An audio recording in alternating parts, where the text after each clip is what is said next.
विमर्श के सभी दर्शकों को मेरा नमस्कार। आज हिंदी व्याकरण माला भाग 13 के तहत हम समास प्रकरण के बाद आपके सामने जो नया प्रकरण लेकर आए हैं वह है संधि प्रकरण। संधि प्रकरण में सबसे पहले हम यहाँ पर संधि किसे कहते हैं और संधि के कितने भेद होते हैं इनके बारे में जानेंगे। आइए चलते हैं सीधे संधि प्रकरण की ओर। संधि की जो परिभाषा है वह है जब दो वर्णों के आपस में जुड़ने से उन दो वर्णों के स्थान पर जो नया वर्ण आता है, जो नया अक्षर आता है उसे संधि कहते हैं।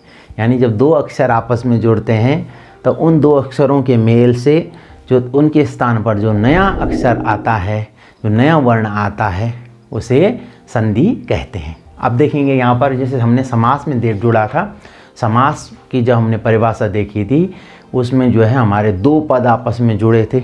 समास में क्या हो रहा था, दो पदों का मेल हो रहा था, लेकिन संधि में क्या हो रहा है, यहाँ पर हमारे दो वर्ण जुड़ रहे हैं। वर्ण यानी दो अक्षरों का मेल। तो हमने जब वर्णमाला, हमने इससे पहले जो पहला प्रकरण था हमारा वर्णमाला, उसमें हमने हिंदी वर्णमाला की जो 52 अक्षर थे, पूरे 52 अक्षरों का हमने उनके बारे में जाना था कि वर्णमाला में क्या होता है, स्वर और व्यंजन ये दोनों मिलकर के क्या कहलाते हैं, वर्ण कहलाते हैं। तो दो वर्णों का जो मेल होता है, उन वर्णों के मेल से जो विकार पैदा होता है, यानी जो नया वर्ण बनता है उसे संधि कहते हैं। तो आइए देखते हैं यहाँ पर उदाहरण। एक हमने यहाँ पर दो शब्द लिए हैं, तो इसमें जब देखेंगे समास में क्या हो रहा था, पूर्व पद और उत्तर पद जुड़ रहा था। तो यहाँ पर क्या हो रहा है देखेंगे, जैसे हम यहाँ पर एक उदाहरण लेंगे, कार्य धन आलय हमने जुड़ा है, कार्य धन आलय। तो इसकी संधि क्या हुई, कार्यालय।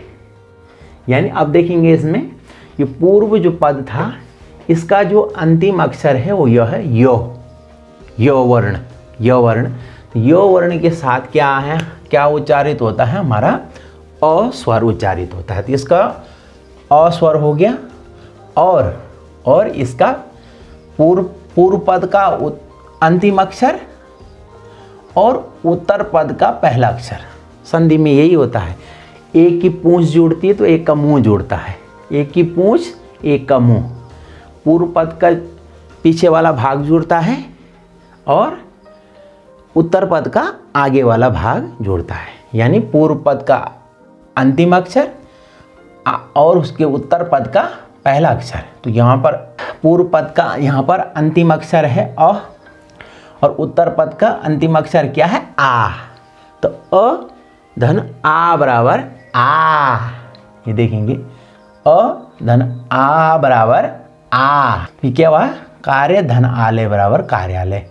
तो यहाँ पर क्या हुआ देखेंगे, इन दोनों, इसका अ और इसके आ की जगह क्या हुआ, ये नया अक्षर आया आ। तो यहाँ पर देखेंगे क्या हुई है, दो वर्णों का मेल हुआ है। दो वर्णों का मेल क्या हुआ है, अ और आ का, अ और आ का मेल हुआ है, उससे नया वर्ण बना है आ। इसी तरह एक उदाहरण देख लेंगे। यहाँ पर पूर्व पद है सुर और उत्तर पद है इंद्र। पूर्व पद का अंतिम अक्षर है सुर में अ और इंद्र में ई। उत्तर पद का पहला अक्षर, पूर्व पद का अंतिम अक्षर, उत्तर पद का पहला अक्षर। तो इसका अ जुड़ा, इसका ई जुड़ा, तो अ धन ई बराबर ए, अ धन ई बराबर ए। तो देखेंगे सुर धन इंद्र बराबर सुरेंद्र। तो जब दो वर्ण आपस में जुड़ते हैं तो एक नया वर्ण बनता है। तो इसके मेल को क्या कहते हैं, संधि कहते हैं। अब हम चलते हैं यहाँ पर, सबसे पहले संधि के कौन कौन से भेद होते हैं। संधि के 3 भेद होते हैं। पहली संधि हो गई हमारी स्वर संधि, दूसरी हो गई हमारी व्यंजन संधि और तीसरी हो गई हमारी विसर्ग संधि। अब सबसे पहले ये देखेंगे हम स्वर संधि किसे कहते हैं। स्वर संधि जिसमें स्वरों का आपस में मेल हो रहा हो, यानी दो स्वर जिसमें आपस में मेल कर रहे हों उसे स्वर संधि कहते हैं। दो स्वर जिसमें केवल स्वर ही स्वर जिसमें जुड़ रहे हों, यानी स्वरों का आपस में मेल होता है स्वर संधि में। और व्यंजन संधि में क्या होता है, इसमें व्यंजन जोड़ते हैं। तो देखेंगे यहाँ पर जो संधि है हमारा वो यही है, इसमें जो है वर्ण आपस में जुड़ रहे हैं, तो वर्णों में स्वर भी आते हैं और व्यंजन भी आते हैं। तो स्वर संधि में क्या हो रहा है, स्वर जुड़ रहे हैं, और व्यंजन संधि में क्या हो रहा है, व्यंजन जुड़ रहे हैं। व्यंजन संधि में क्या हो रहा है, व्यंजन हमारे जुड़ रहे हैं। उसके बाद ये विसर्ग संधि होती है, इसमें भी वर्ण जुड़ते हैं, वो भी विसर्ग वाले वर्ण। तो विसर्ग वाले वर्णों की उसमें संधि होती है। सबसे पहले हम आज चलते हैं स्वर संधि के भेद। तो स्वर संधि के 5 भेद होते हैं। स्वर संधि के कितने भेद होते हैं, 5। पहला भेद है दीर्घ संधि, दूसरा है गुण संधि, तीसरा है वृद्धि संधि, चौथा है यण और पांचवा है अयादि। तो इस संधि के प्रकरण में हमारे 4 भाग होने वाले हैं। पहले भाग में हम आज जो पहला भाग है हमारा संधि प्रकरण का, उसमें दीर्घ संधि, गुण संधि और वृद्धि संधि। दीर्घ संधि, गुण संधि और वृद्धि संधि, ये 3 रहेंगे आज के भाग में। और जो हमारा अगला भाग होगा संधि प्रकरण का, उसमें रहेंगे यण संधि और अयादि संधि, जो दूसरा भाग होगा। और जो तीसरा भाग होगा उसमें रहेगा हमारा व्यंजन संधि, और जो चौथा भाग होगा हमारा उसमें रहेंगे विसर्ग संधि। तो आइए चलते हैं संधि प्रकरण का भाग 1। तो भाग 1 में आज हमने रखे हैं 3 संधियाँ रखी हैं, दीर्घ संधि, गुण संधि और वृद्धि संधि। अगर आपने जो है हिंदी व्याकरण माला का जो पहला भाग था हमारा, जो हिंदी वर्णमाला पर आधारित था, अगर आपने उसको ध्यान से सुना होगा, ध्यान से देखा होगा, तो आपका जो तो स्वर संधि का तो बिल्कुल प्रकरण ही आपका बिल्कुल समझ में आ गया होगा। तो सबसे पहले जो हमारी संधि होती है वो दीर्घ संधि। तो दीर्घ संधि में जो स्वर संधि का पहला भाग है दीर्घ संधि। वर्णमाला वाला प्रकरण जब हम पढ़ रहे थे उसमें हमने देखा था कि दीर्घ संधि में क्या होते हैं, दीर्घ संधि में समान स्वर जोड़ते हैं, तो जिसको दीर्घ स्वर बोलते हैं। दीर्घ स्वर कौन कौन से हुए थे, हमने आपको बताया था आ, ई, ऊ और री, 4 बताए थे हमने। आ, ई, ऊ और री, धन री बराबर री।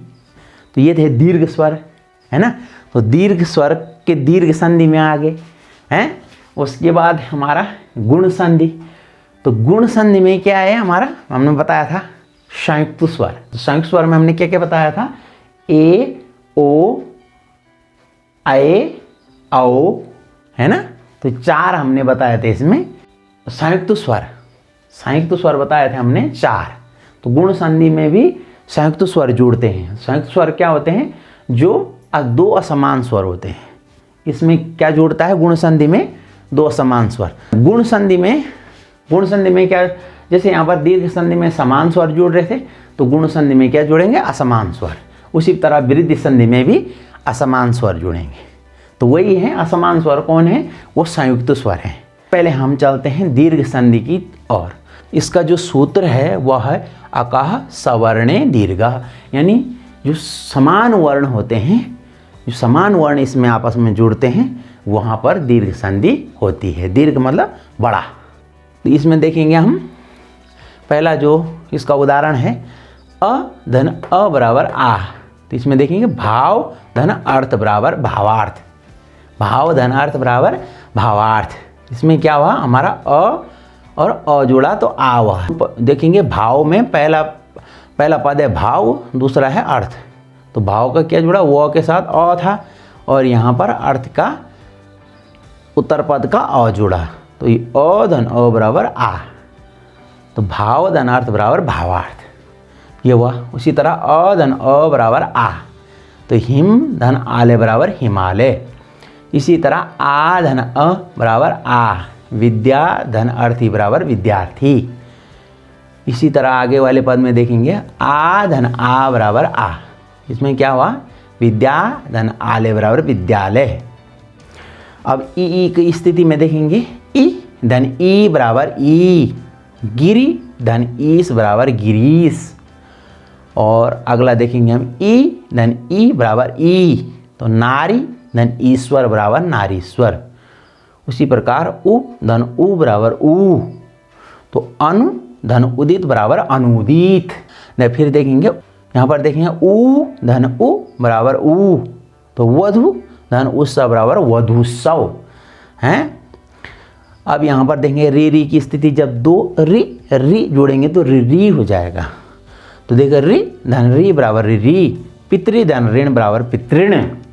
उसी प्रकार मातृ धन ऋण होगा तो मातृण हो जाएगा। तो हम यहाँ पर देखा हमने दीर्घ संधि में क्या हुआ, दो समान स्वर आपस में जुड़े। समान स्वर में छोट देखेंगे, जैसे अ धन अ बराबर आ धन आ बराबर आ, यानी छोटा छोटा बड़ा। देखिए अ धन अ बराबर आ है, और आ धन अ बराबर आ, और अ धन आ बराबर आ, और आ धन आ बराबर आ। तो 3-4 स्थिति बन रही हैं, चाहे छोटा छोटा बड़ा, बड़ा छोटा बड़ा, छोटा बड़ा बड़ा, और बड़ा बड़ा बड़ा। यानी इसमें भी जो गणित के समान जो है यहाँ पर सूत्र चल रहे हैं कि छोटा छोटा बड़ा, और बड़ा छोटा बड़ा, छोटा बड़ा बड़ा, और बड़ा बड़ा बड़ा। यानी अ धन अ बराबर आ धन आ बराबर आ धन अ बराबर आ, ई धन ई बराबर ई धन ई बराबर ई, उ धन उ बराबर उ धन उ बराबर उ धन उ बराबर उ। देखेंगे चाहे छोटा बड़ा बड़ा, बड़ा बड़ा बड़ा, छोटा बड़ा बड़ा, यानी जो जैसे भी आपस में जुड़ेंगे दो समान स्वर हो, चाहे कैसे भी होंगे, चाहे वो छोटे छोटे होंगे चाहे छोटे बड़े होंगे, ये आपस में जुड़ेंगे तो बनेगा बड़ा ही। इसमें ध्यान रखना है, दो समान स्वर आपस में जुड़ रहे हैं, एक ही सजातीय स्वर होने चाहिए। जब वो आपस में जुड़ेंगे तो बनेगा बड़ा ही, जैसे री धन री बराबर री।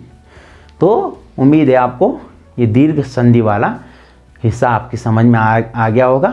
स्क्रीन पर भी जो पट्टी चल रही होगी उसे भी आप स्क्रीनशॉट अपनी सुविधा के लिए ले सकते हैं।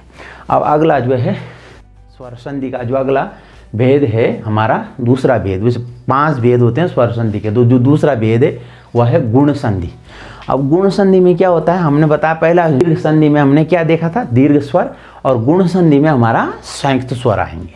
तो देखेंगे दो असमान स्वर गुण संधि में जोड़ते हैं, दो असमान स्वर।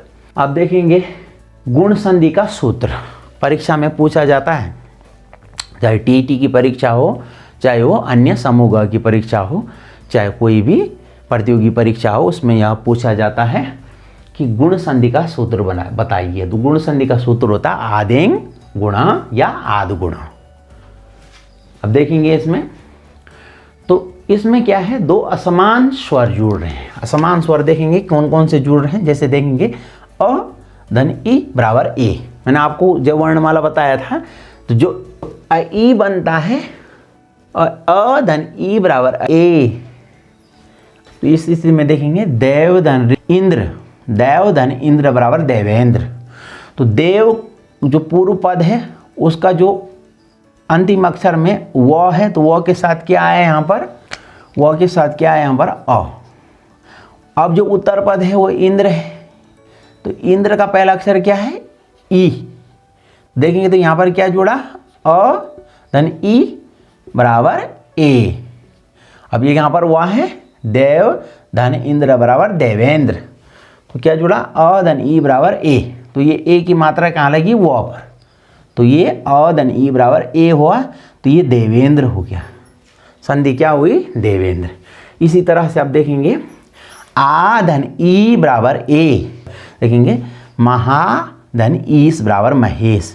तो महा का जो पूर्व पद है वो महा में आ जुड़ा, इसका पूर्व पद का जो अंतिम अक्षर है उसमें जो स्वर है उसमें आ स्वर है, और उत्तर पद का पहला अक्षर जो है ई, तो आ धन ई बराबर क्या हुआ हमारा ए, तो महा धन ईस बराबर महेश। अब जो अगला असमान स्वर होता है, देखो गुण संधि का जो पहला असमान स्वर में ए था, है असमान स्वर जो दो जोड़ असमान स्वर, गुण संधि का जो पहला स्वर संयुक्त स्वर था वो था ए, और गुण संधि का जो दूसरा संयुक्त स्वर होगा गुण संधि में वो है ओ, यानी ओ जो बनता है हमारा अ धन उ बराबर ओ, अ धन उ बराबर ओ। तो यहाँ पर देखेंगे सर्वधन उदय बराबर सर्वोदय। तो इसको क्या स्थिति है, इसमें अ धन उ बराबर ओ की स्थिति है, तो सर्वधन उदय बराबर सर्वोदय। तो सर्व में वो किस पर क्या था अ, और अ धन उ बराबर ओ, तो यहाँ क्या हुआ अ धन उ बराबर ओ, यानी सर्वधन उदय बराबर सर्वोदय। तो अ धन उ बराबर ओ, तो ये गुण संधि का है। यानी गुण संधि में हमने देखना है कौन कौन से स्वर आते हैं, देखेंगे ए ओ और अर। अब देखिए इसके बाद की स्थिति देखेंगे अ धन उ बराबर ओ, तो जल के साथ कौन सा स्वर था अ स्वर था, और उर्मी का जो पहला अक्षर है वह है उ, तो अ धन उ बराबर क्या हुआ हमारा ओ हो गया। तो देखेंगे यहाँ पर जल धन उर्मी बराबर जलोर्मी हो गया, जलोर्मी। अब जो गुण संधि में जो अर वाली स्थिति, जो रेफ वाली स्थिति आती है वो कहाँ कैसे आती है, देखेंगे अर वाली स्थिति, अर है ना, र पर क्या है हल है, अर वाली स्थिति। यहाँ पर जो हमने दीर्घ संधि में हमने क्या देखा था, री धन री बराबर री बना था, लेकिन जब री धन री री री यहाँ पर समान जोड़ा तो री री होगा, लेकिन जब अ के साथ री जुड़ेगा, क्या जुड़ेगा अ के साथ री, तब क्या स्थिति बनेगी, री धन री बराबर री री हुआ था, लेकिन जब अ पहले आएगा और री बाद में आएगा तब क्या स्थिति होगी, अ धन री बराबर अर, है ना। तो देखेंगे हम यहाँ वाली स्थिति, जिस पहला पद है देव, देव कब में वो के साथ क्या है यहाँ पर अ, और धन। अब अगला उत्तर पद में का पहला अक्षर क्या है री, अ धन री बराबर, अब ये क्या हो जाएगा अर हो जाएगा। तो देखेंगे देव, अब री और री का क्या अर हो गया, तो ये री तो हो गया गायब, तो देव वैसे वैसे उतरा। अब ये अर का री र लग गया ऊपर और शी उतर गई वैसी की वैसी, तो क्या हुआ ये, तो देवर्षि हो गया। ये क्या हो गया, देव धन ऋषि बराबर देवर्षि, देवर्षि। देखेंगे उच्चारण देखेंगे देवर्षि, अर्षि, है ना। अब फिर है आ धन री का, आ धन री बराबर अर। देखेंगे महा धन ऋषि बराबर महर्षि। महा में क्या हुआ, महा का जो पहला पूर्व पद है उसमें हा के साथ क्या जुड़ा, महा में आ जुड़ा है, पूर्व पद का अंतिम अक्षर में आ स्वर जुड़ा है, और उत्तर पद का पहला स्वर जो है वो है रि, तो आ धन री बराबर क्या हुआ अर। देखेंगे तो महा आ धन री बराबर अर, तो क्या हुआ महा धन ऋषि बराबर महर्षि, क्या हुआ महाधन ऋषि बराबर महर्षि। अब स्वर संधि का जो तीसरा भेद है वह है वृद्धि संधि। नाम में ही पता चल रहा हमारा वृद्धि, यानी एकदम बढ़ोतरी हो जाए जहाँ पर। तो ऐसे कौन से स्वर हैं, ऐसे कौन से संयुक्त स्वर हैं जिनमें एकदम वृद्धि हो जा रही है, यानी मात्रा एकदम बढ़ जा रही है। अब वृद्धि संधि में क्या है, वृद्धि संधि में मतलब एकदम वृद्धि हो गई, बढ़ोतरी हो गई, नाम से ही पता चल रहा है। इसमें भी दो असमान स्वर जुड़ते हैं, इसमें भी संयुक्त स्वर होते हैं। देखिए मैं जो स्वरों को प्रकार बताया था आपको हिंदी वर्णमाला में, वो ये क्या बताया था, स्वर कितने प्रकार के होते हैं। मैंने आपको बताया था 3 प्रकार के, है ना। पहला बताया था मैंने मूल स्वर अ इ उ री, है ना। उसके बाद मैंने जो बताए थे, उसके बाद बताए थे दीर्घ स्वर। तो दीर्घ स्वर में मैंने क्या बताया था, आ, ई, ऊ। तो 4 और 3 क्या हुए थे? 7 और बचे थे 4। तो ये 4 वही संयुक्त स्वर हैं। ये 2 तो आ गए हमारे गुण संधि में, 2 संयुक्त स्वर आ गए गुण संधि में।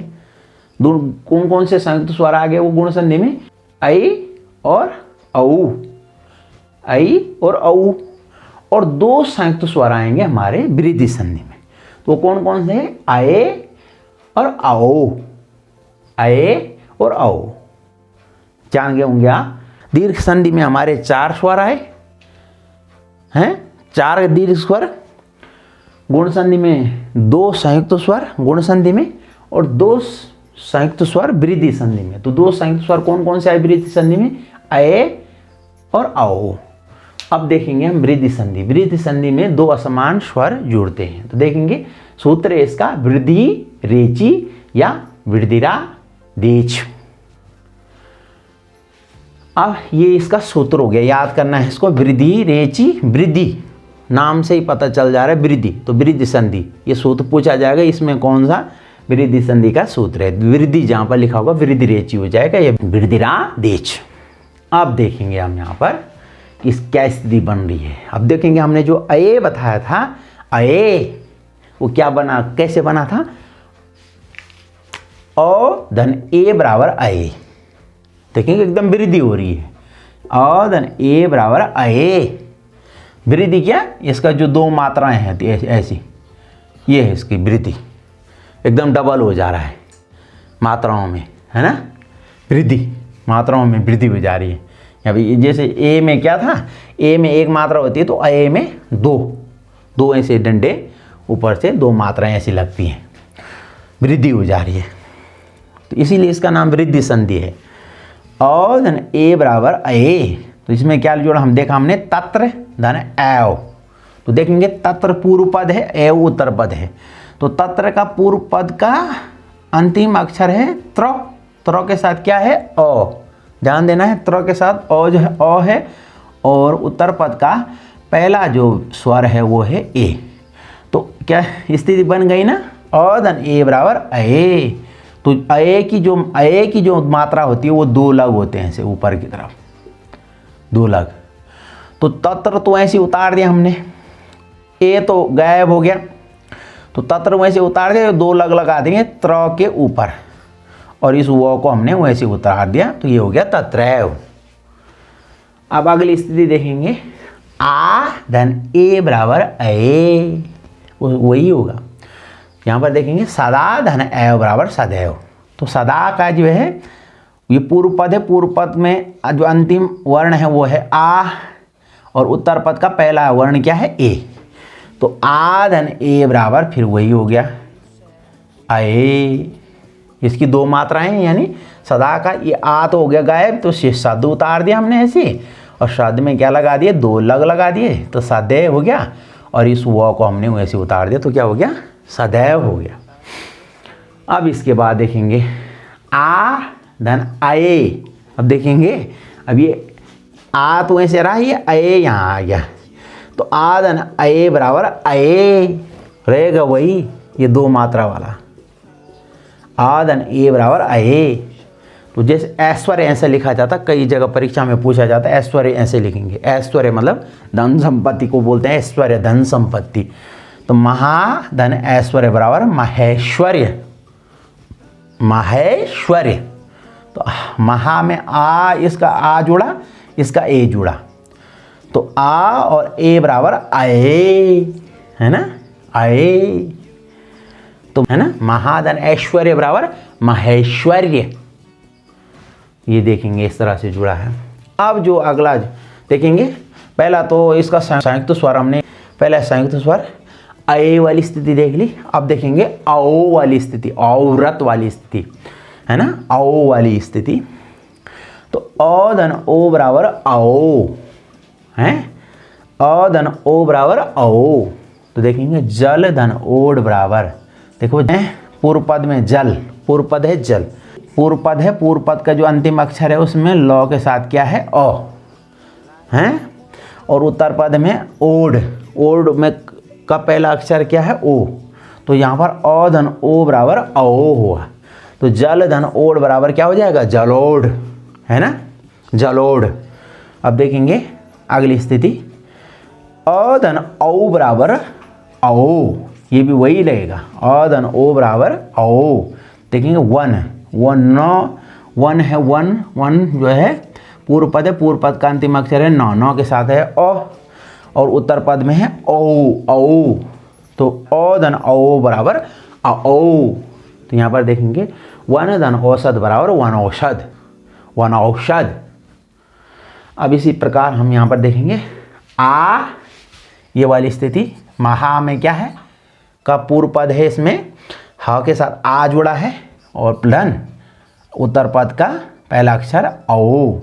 तो आ धन औ बराबर क्या होगा, औ हो जाएगा। आ धन ओ बराबर क्या हो जाएगा, औ। तो यहाँ पर देखेंगे आ धन औ बराबर औ। तो महाधन औदार्य बराबर महोदार्य हैं। तो ये हमारा विरुद्ध संधि का के उदाहरण है। स्क्रीन पर भी चलेंगे तो आप लोग स्क्रीन पर भी स्क्रीनशॉट लेते रहेंगे। तो ये हमारे आज का जो संधि का प्रकरण भाग 1 में हमने स्वर संधि के 3 भेद जाने, बाकी के 2 भेद अगले भाग 2 में होंगे, और भाग 3 में हमारा व्यंजन संधि और भाग 4 में हमारी विसर्ग संधि होगी। इन 4 भाग होने वाले हैं। तो आज के भाग में हमने स्वर संधि के पहले 3 भेद जाने हैं। 2 समान स्वर जब आपस में जोड़ते हैं तो समान स्वर मिल करके क्या बन जाते हैं, दीर्घ बन जाते हैं, नहीं डबल हो जाते हैं, बड़े हो जाते हैं, दीर्घ बन जाते हैं 2 समान स्वर जुड़ करके। जैसे अ धन अ बराबर आ, ई धन ई बराबर ई, उ धन उ बराबर उ, है, री धन री बराबर री। ये तो हमने दीर्घ संधि में पढ़ा।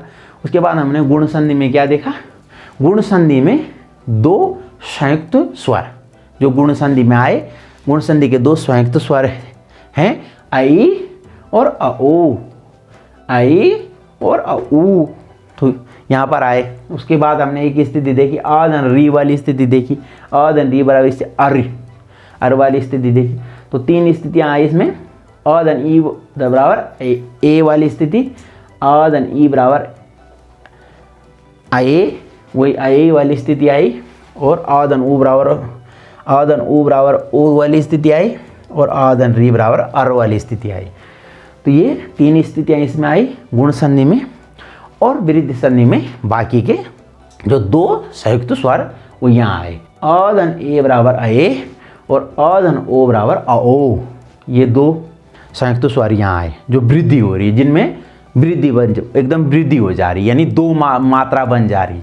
यानी इसमें देखेंगे हम गुण संधि में 1 मात्रा बन रही थी, तो ये इसमें विरुद्ध संधि में वही मात्रा की दुगनी हो जा रही थी, यानी आए। जैसे यहाँ पर आई बोलेंगे तो इसका उच्चारण क्या हो रहा है, आए। यानी ए में का जो मात्रा वो एक ये है, 1 डंडा, और जो आए की मात्रा है उसमें 2 डंडे हैं, यानी वृद्धि हो जा रही है। तो यही अंतर है इसमें गुण संधि और विरुद्ध संधि में। अब देखेंगे अ धन ओ बराबर आओ, तो ओ की भी मात्रा जुड़ी है, तो ये 2 मात्रा बन गई, अ धन ओ बराबर ओ। तो ये 2 स्थितियाँ इसमें बनी हैं, ए वाली स्थिति और ओ वाली स्थिति। तो उम्मीद है आपको ये प्रकरण अच्छा लगा होगा, और यदि आपको ये प्रकरण अच्छा लगा तो आप अवश्य इसे दूसरों से साझा कीजिएगा। और आपको अगर किसी भी बिंदु पर कोई शंका, कोई समाधान अगर आप चाहते हैं तो आप उस प्रति प्रश्न को आप कमेंट बॉक्स में लिख करके हमको बताएं। अवश्य हम उसका जवाब देने की कोशिश करेंगे, और आप अपनी बात भी हम तक कमेंट बॉक्स में शेयर कर सकते हैं। और आप सभी का बहुत बहुत धन्यवाद। जय हिंद।